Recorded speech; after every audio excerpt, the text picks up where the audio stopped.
Here? No, he isn't, Mr. Wilkes. He's out of town on business, but his deputy... I married Joe. No, honey, you don't understand. Oh, well, I'm not...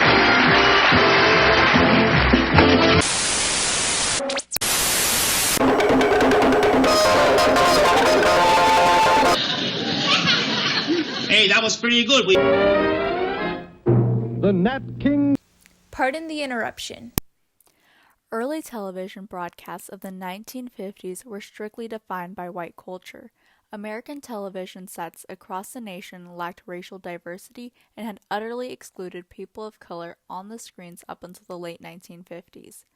Slowly, cultural diversity began appearing on the everyday television as the societal norms began to shift away from strictly Caucasians, and the barriers of racial segregation on the screens would reflect the changes in society brought by the civil rights movement. The appearance of people of color on American television broke stereotypical barriers and sparked a new era of diversity, equality, and inclusion.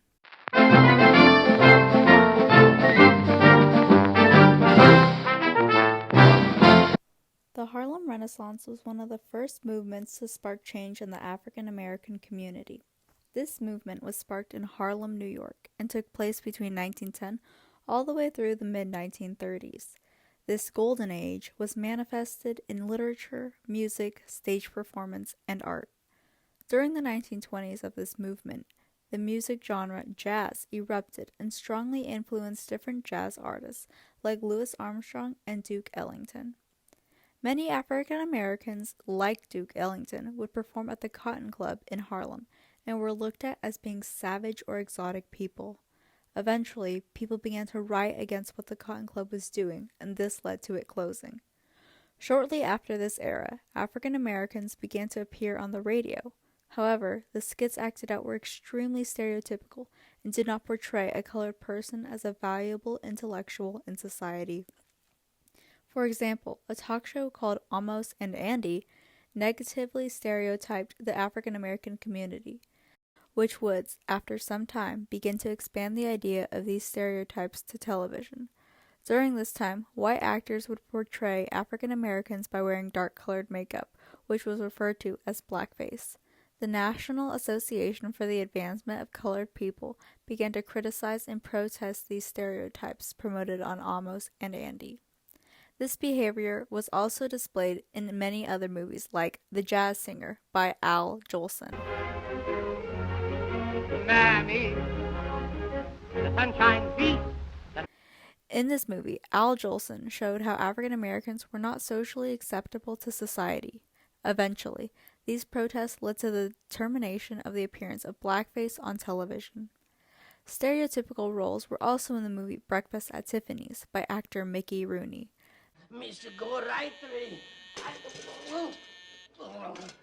In this movie, Mickey Rooney played the role as Mr. Yunioshi, even though he was not an Asian man. In this role, he would impersonate Asians and would portray stereotypes about the Asian culture. Many people began to criticize this role later after the movie was released, and the role sparked controversy amongst people. Before colored people began to appear on television shows, all shows were strictly influenced by white culture, and the cast as well as producers and directors were only white, showing no diversity to the American people. People were not open to the concept of colored filmmakers, and the industry targeted ethnic people. Once colored people slowly began to appear on television, the roles they had were minor and were insignificant. For example, on the show I Spy, actor Bill Cosby played the sidekick character and was not given the opportunity to reach his full potential. These types of supporting roles were not only given to Bill Cosby, but to many colored people who aspired to make it big in the entertainment industry. Fashion, yes. The Internal Revenue Service says I owe a large sum of money in taxes. I wish to return to Formosa. Later in the 19th century, America began to see people of color appearing in more of the main roles of television shows and movies. For example, Flip Wilson became the first African American to host his television series called The Flip Wilson Show. Flip Wilson hosted numerous guests and performed many skits and musical acts. Wilson was the first African American man to host a successful variety show on television and paved the way for many others to come. Furthermore, he was a part owner of this show, which was extremely rare. He also received multiple awards, including a Golden Globe and an Emmy for his show.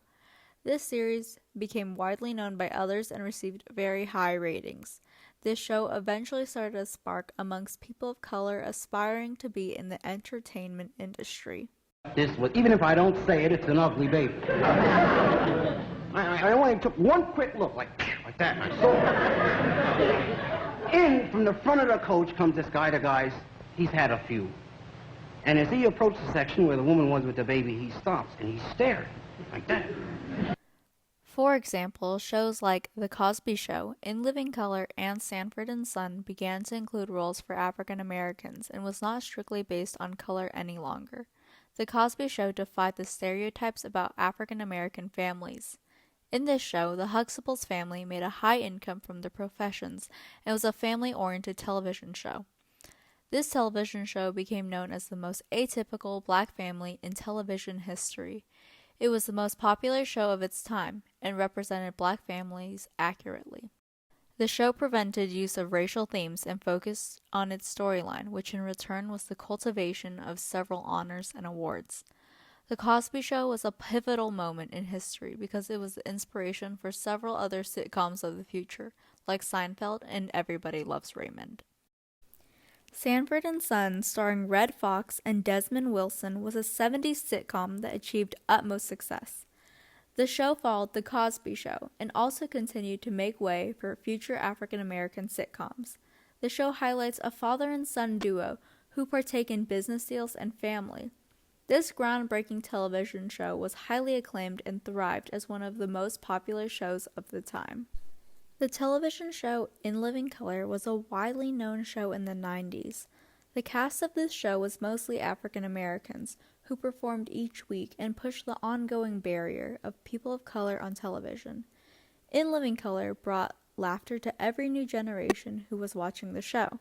The show eventually won the NAACP Image Award for being an outstanding comedy series.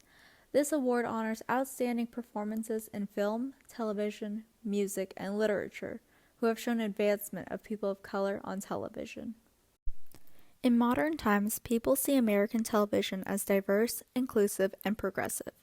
On the screens appear racially diverse casts that are culturally appropriate and respect different ethnicities. A multitude of people today are blind to the adversity that previous actors of color had faced. Seeing colored entertainers is no longer supernatural, but what makes American television what it is. The barriers that had long faced the television world are now shattered with the numerous films and television shows that include diverse casts. Gender and racial barriers have become merely non-existent as more people of color are casted and included into principal roles. We find countless television shows and movies starting from the 1950s up to today. These movies and television shows represent interracial couples, the first all-black and Asian casts, multiracial harmonies of people, and broken stereotypes. Over the years, copious amounts of colored people have partaken in roles on the screens of America. In this process, it highlights the breaking of racial barriers that had long ago thrived but now are overpowered by the strength of diversity.